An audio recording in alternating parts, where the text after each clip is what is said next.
जय स्वामीनारायण विद्यार्थी मित्रों। ધોરણ 11 અંદર આપણે ચોથો પાઠ સમજતા હતા, માહિતી સંચાર, ઈ કોમર્સ અને આઉટસોર્સિંગ.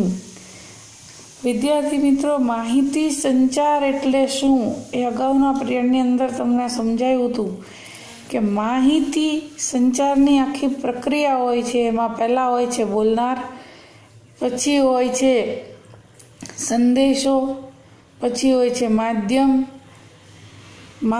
પછી સંદેશો સાંભળનાર, સંદેશો સાંભળ્યા પછી સંદેશાનું અર્થઘટન કરવું, અને સંદેશાનું અર્થઘટન કર્યા પછી એનો પ્રતિભાવ આપવો. તો જ્યારે તમે પ્રતિભાવ આપો છો ત્યારે બોલનાર તમે થઈ જાઓ છો, અને સાંભળનાર જે વ્યક્તિ બોલનાર હતી સાંભળનાર થઈ જાય, ને સાંભળનાર હતી બોલનાર થઈ જાય. માહિતી સંચારની પ્રક્રિયાનું ચક્ર સતત આ રીતે ચાલતું રહેતું હોય છે. આપણે માહિતી સંચારની વ્યાખ્યા સમજ્યા હતા કે આપણા મનની અંદર જે વિચારો છે, જે અભિપ્રાયો છે, કે આપણે જે માહિતી છે એ લખાણ અથવા સંજ્ઞાઓ દ્વારા અથવા કોઈ પણ માધ્યમ દ્વારા સંદેશાની આપ-લે, એટલે આપણે એને આપીએ અને એ આપણને આપે, એટલે માહિતી સંચાર. આપણે માહિતી સંચારના પ્રક્રિયાના સોપાનોમાં સમજૂતીમાં આપણે રાજકોટથી રાત્રે 8 કલાક પછી વડોદરા જવા માટે બસ કેટલા વાગે મળે એ આખી પ્રક્રિયાના સોપાનો જોયા હતા. હવે આપણે આજના પીરિયડની અંદર ઇન્ટરનેટ એટલે શું, ઇન્ટરનેટનો અર્થ સમજવાનો છે. ઇન્ટરનેટ એટલે ઇન્ટર કનેક્શન અને નેટવર્ક, એ બે શબ્દ ઉપરથી આવ્યો છે.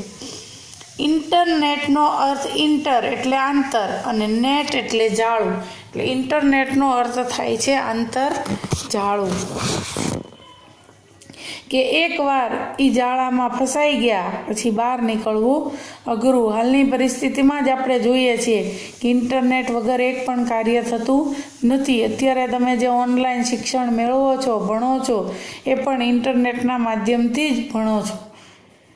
ઇન્ટરનેટ એટલે આંતરજાળું. ઇન્ટરનેટ એ વિશ્વની સૌથી મોટી કોમ્પ્યુટર સંચાલિત સિસ્ટમ છે, જેના બીજા નામો જેવા કે the net, information super highway, cyber space વગેરે છે.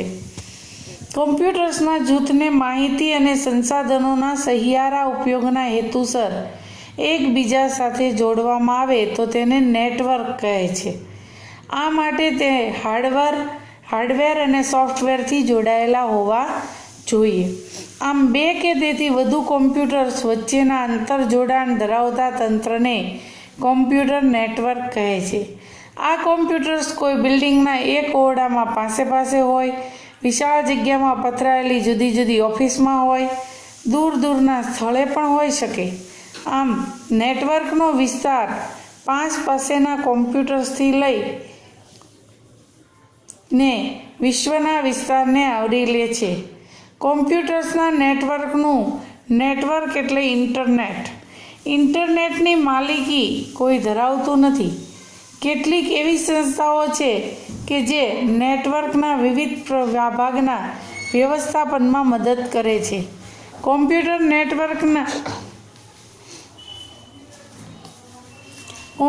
નેટવર્કના 4 પ્રકારો છે. LAN એટલે લોકલ એરિયા નેટવર્ક, એટલે કે જે નિશ્ચિત સ્થળ પરના કોમ્પ્યુટર્સ હોય છે એ એકબીજા સાથે વાયરથી કે વાયર વગર જોડાયેલ હોય. CAN કેમ્પસ એરિયા નેટવર્ક, એટલે કે કેમ્પસ પરના કોમ્પ્યુટર, કોઈ પણ કેમ્પસ હોય, શાળાનું કેમ્પસ હોય, બેંકનું કેમ્પસ હોય, એ ના કોમ્પ્યુટર જે છે એકબીજા સાથે નેટવર્કથી કનેક્ટેડ હોય. MAN મેટ્રોપોલિટેશન એરિયા નેટવર્ક, એટલે કે એક શહેરના કોમ્પ્યુટર્સ એકબીજા સાથે જોડાયેલા હોય. અને WAN એટલે વાઇડ એરિયા નેટવર્ક, એટલે કોઈ ભૌતિક સીમા ન હોય, એ વૈશ્વિક રીતે કોમ્પ્યુટર્સ એકબીજા સાથે જોડાયેલા હોય। આમ આ જુદા જુદા પ્રકારના નેટવર્કને ઇન્ટરનેટ કહેવાય છે। ઇન્ટરનેટ દ્વારા આપણે ઘણી બધી માહિતીઓ મેળવી શકીએ છીએ। મોબાઈલની અંદર પણ હાલમાં ઇન્ટરનેટ કનેક્ટેડ થાય છે અને એ ઇન્ટરનેટ દ્વારા આપણે ખૂબ જ માહિતી મેળવી શકીએ છીએ। વાઇડ એરિયા નેટવર્કને બે વિભાગમાં વહેંચવામાં આવે, એક એન્ટરપ્રાઇઝ વેન અને બીજું ગ્લોબલ વેન। એન્ટરપ્રાઇઝ વેન એક મોટી સંસ્થાના વિશાળ રીતે પથરાયેલા કોમ્પ્યુટર્સનું નેટવર્ક છે, જે વિવિધ સ્થળોના સ્થિર કોમ્પ્યુટર્સના નેટવર્કનું નેટવર્ક છે, જે સંસ્થા માટે ઊભું કરવામાં આવેલું નેટવર્ક છે। આવા નેટવર્ક ઇન્ટ્રાનેટથી ઓળખાય છે। ઉદાહરણ તરીકે ભારતીય રેલવે સમગ્ર દેશમાં તેમની કચેરીઓના કોમ્પ્યુટર્સને આ રીતે જોડે છે। બીજું છે ગ્લોબલ વેન। આ વિશાળ નેટવર્ક છે। આ નેટવર્કને કોઈ ભૌગોલિક સીમાઓ નથી। વિશ્વના ગમે તે ખૂણે વિવિધ દેશો, વિવિધ ખંડો સુધી ફેલાયેલું છે। એટલે અલગ અલગ સંસ્થાઓના નેટવર્કનું સામૂહિક નેટવર્ક છે, જેને WWW કહેવાય છે, જેનું ફૂલ ફોર્મ છે વર્લ્ડ વાઇડ વેબ। આ તમારે ફૂલ ફોર્મ પૂછાય 1 માર્કની અંદર। પ્રવર્તમાન સમયમાં ઇન્ટરનેટની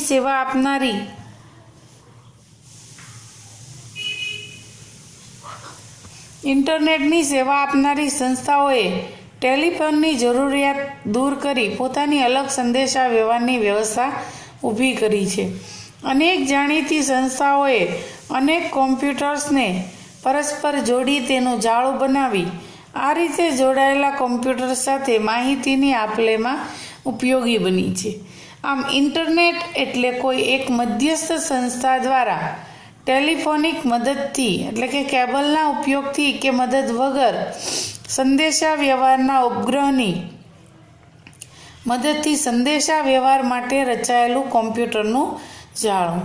ઇન્ટરનેટ દ્વારા શબ્દ ટેક્સ્ટ, ચિત્ર એટલે કે પિક્ચર, દ્રશ્ય શ્રાવ્ય એટલે ઓડિયો, વિઝ્યુઅલ દ્રશ્ય એટલે વિઝ્યુઅલ તેમજ શ્રાવ્ય એટલે ઓડિયો, એક ન્યુમેરિક વગેરે સ્વરૂપમાં રહેલી માહિતીનું આદાન પ્રદાન કરી શકાય છે। ઇન્ટરનેટ દ્વારા 3 પ્રકારના મુખ્ય કાર્યો થાય। અન્ય વ્યક્તિઓ સાથે સંપર્ક કરી શકો, માહિતીની પ્રાપ્તિ કરી શકો અને અન્ય કોમ્પ્યુટર સિસ્ટમ સાથે જોડાણ કરી શકો। તો બીજી વ્યક્તિઓ સાથે સંપર્ક તમે કેવી રીતે કરી શકો? તો કે ઇન્ટરનેટ દ્વારા આપણે ઈમેલની મદદથી, એટલે આપણે તમને બધાને ખબર જ હશે કે ઈમેલ આઈડી બનાવેલું હોય છે, મોબાઈલની અંદર પણ ઈમેલ આઈડી બનાવતા હોય છે, તો વિશ્વમાં કોઈ પણ સ્થળે રહેલી વ્યક્તિ સાથે ઝડપથી અને સરળતાથી સંદેશાની આપ-લે કરી શકીએ છીએ। ઇન્ટરનેટ દ્વારા વિશ્વભરમાં રહેલા ઉપભોક્તાઓ સાથે એક જ રૂમમાં બેઠેલા હોય તે રીતે વાતો કરી શકાય। ઇન્ટરનેટ દ્વારા આપણે જોઈએ આમાં મોબાઈલની અંદર ઇન્ટરનેટનું જોડાણ હોય તો આપણે વિડીયો કોલ કરી અને સામસામે બેઠા હોય એવી રીતે વાત કરી શકતા હોઈએ છીએ। આ ઇન્ટરનેટ દ્વારા ઓનલાઈન કોન્ફરન્સ પણ યોજાતી હોય છે। માહિતીની પ્રાપ્તિ। ઇન્ટરનેટ દ્વારા વિશ્વભરના કોમ્પ્યુટર્સનું નેટવર્કથી જોડાણ થાય છે। આથી કોઈ પણ ક્ષેત્રની કોઈ પણ વિષયની માહિતી આપણે સરળતાથી અને ઝડપથી પ્રાપ્ત કરી શકીએ છીએ। અન્ય કોમ્પ્યુટર સિસ્ટમ સાથે જોડાણ। ઇન્ટરનેટના પ્રસારણ માધ્યમનો ઉપયોગ કરી અન્ય કોમ્પ્યુટર સિસ્ટમની સાથે સીધું જોડાણ મેળવી શકાય છે। જેમ કે બેન્કિંગની સુવિધાઓ ઓનલાઈન પ્રાપ્ય બની છે। બીજું, રેલવેની ટિકિટ કોઈ પણ સ્થળેથી મેળવી શકાય।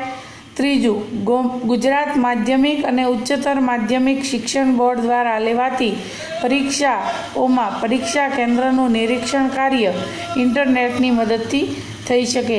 તમને ખબર છે કે તમે 10માની અંદર બોર્ડની અંદર જે સ્કૂલમાં નંબર આવ્યો હોય એ સ્કૂલનું નામ નાખી અને તમે ઇન્ટરનેટમાં સર્ચ કરો તો તમે એ સ્કૂલ તમે જોઈ શકો છો। આ ઉપરાંત બેન્કિંગમાં પણ ઓનલાઈન સુવિધા, બેંકમાં આપણે મોબાઈલ પે કરાવ્યું હોય તો તરત જ આપણને બેન્કિંગની બધી માહિતી ઇન્ટરનેટ દ્વારા મોબાઈલમાં મળી જાય છે.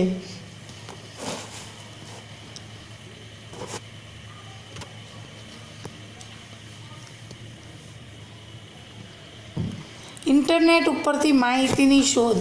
આપણે કોઈ પણ માહિતીની શોધ કરવી હોય તો આપણે ઇન્ટરનેટ ઉપરથી માહિતીની શોધ કરી શકીએ છીએ.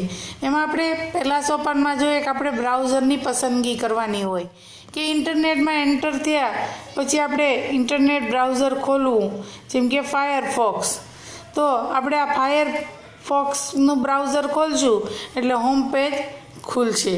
હોમ પેજ ખુલશે એટલે આપણે જે સર્ચ કરશું, નાખશું નામ, એટલે તરત જ આપણને માહિતી મળી જશે.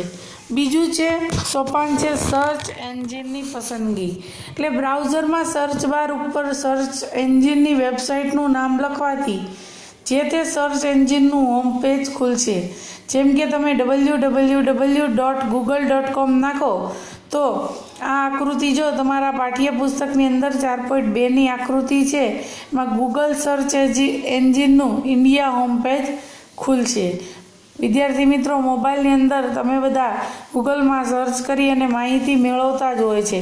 આપણે અગાઉ કોઈ પણ ઘટના બની હોય એની માહિતી મેળવવી હોય તો પણ આપણે ગૂગલમાં સર્ચ કરીએ એટલે આપણને માહિતી મળી જશે. હવે જરૂરી માહિતી આપણે સર્ચ બારમાં એન્ટર કરવાની. આ સર્ચ એન્જિનના હોમ પેજના સર્ચ બારમાં જે વિષયની માહિતીની આવશ્યકતા હોય તે માહિતી સર્ચ ટેક્સ્ટ બોક્સમાં એન્ટર કરવી.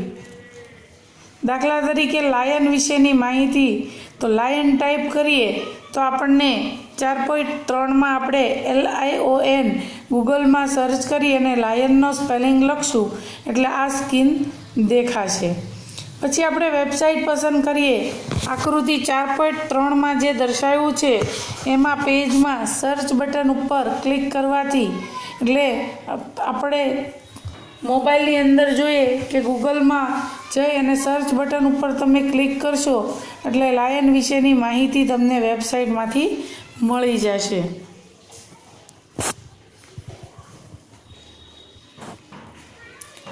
પછી સોપાન 5માં જોઈએ કે જરૂરી માહિતી પ્રાપ્ત કરવી. તો લાયન વિશેની તમે વેબસાઇટની યાદીમાંથી યોગ્ય વેબસાઇટ ઉપર ક્લિક કરશો એટલે જે વેબસાઇટ ખુલશે અને વેબસાઇટ ઉપર ઉપલબ્ધ હશે તે માહિતી જોવા મળશે. જો લાયનની વિવિધ પ્રકારની ઇમેજીસ જોવી હોય તો સ્ક્રીન ઉપર ઇમેજીસ ઉપર ક્લિક કરવાથી લાયનની વિવિધ ઇમેજીસ ખુલશે. તો આ આકૃતિ 4.5માં જુઓ તમે લાયનની જુદી જુદી ઇમેજીસના ફોટા આપેલા છે એ ખુલી જશે. આ રીતે ઇન્ટરનેટ પર કોઈપણ ક્ષેત્રની કોઈપણ માહિતીની આવશ્યકતા હોય તો તે માહિતી તમે ટેક્સ્ટ, ઇમેજીસ કે વિડીયો જેવા સ્વરૂપે વિવિધ વેબસાઇટમાંથી પ્રાપ્ત કરી શકો છો. આ 5 સોપાન દ્વારા આપણે જોયું કે કેવી રીતે આપણે ગૂગલ હોમ પેજ ઉપર જઈ અને એમાં આપણે જે માહિતી જોઈતી હોય એ માહિતી અંગે આપણે બધી વિગત મેળવી શકીએ છીએ અને માહિતીની વિગત મેળવ્યા પછી એની વિશે જેમ બને એમ વધારે જાણી શકીએ છીએ.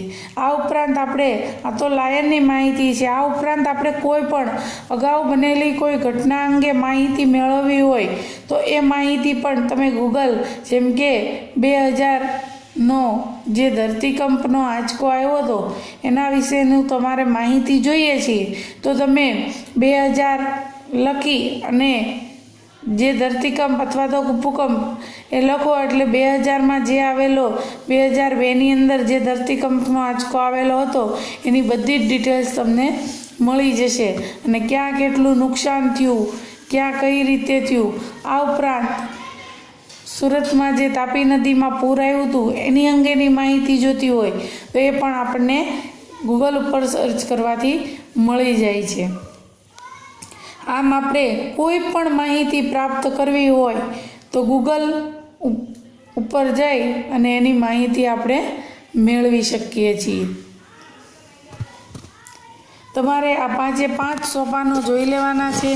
આ સોપાનો જોયા પછી આપણે ગૂગલ ઉપર જઈ કઈ રીતે જરૂરી માહિતી પુરાવાઓ મેળવી શકીએ એની વિશેની માહિતી તમારે મેળવવાની છે। તો આ ઇન્ટરનેટ ઉપરથી આપણે બધું જ કાર્ય કરી શકીએ અને ઇન્ટરનેટ દ્વારા જુદી જુદી માહિતીઓ મેળવી શકીએ છીએ। હવે ઈ કોમર્સ આપણે આની પછીના પિરિયડની અંદર સમજીશું। જય સ્વામિનારાયણ।